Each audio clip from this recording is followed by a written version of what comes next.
Giant Hills Autonomous District Council dapat mango ya gador barliur hewa UMDC gawi PPU Andrew Shulai da keliu kaman tau ye he ge Hali hawa Patta hawa jubab ye ni Deputy CM ulaski rembai da ongo waya ge Hali da tau da ki square meter kadwa ki Patta wanda IHAC iwa mud hectare iris sentier Doong le wa ini rukom kheiñ to i wada le hak lain ke partai ka watip kam ka metric system tang wa hadin wada wanra da ka internal system of unit house name khat khandin rupau da sedang wo kheiñ da square meter he wa ka hectare man go chpau ja square meters ka areas 1 chispa square meters wa center 1 iwi square meter Hajrong ini u anriu da keliu wala da ithmu wo pynkylla ye ni rukom kheiñ ulaski da pentip u wada bon gi bro umtip ki ye ni weda chong pyrkhat wo le ye kam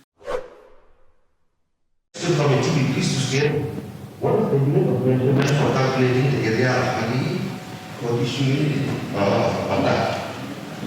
Well, the answer is the unit of measurement used for calculating the area of Hali is the square meter. When asked in the recording, the Patta is referred as HAC, which means hectare, acre, centimeter.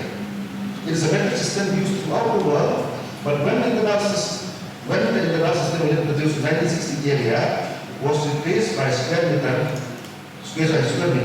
Hectare stands for 10,000 square meter, area stands for 100 square meter, and centimeter for 1 square meter.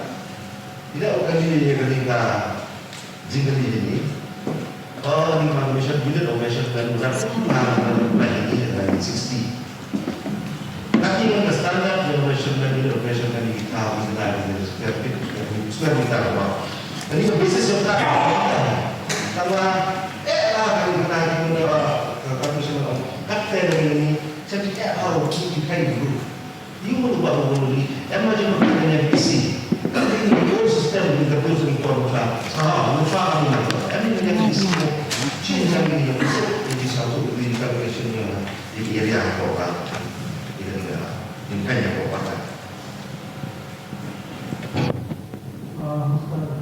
Bisa masuk itu adalah jadi itu bukan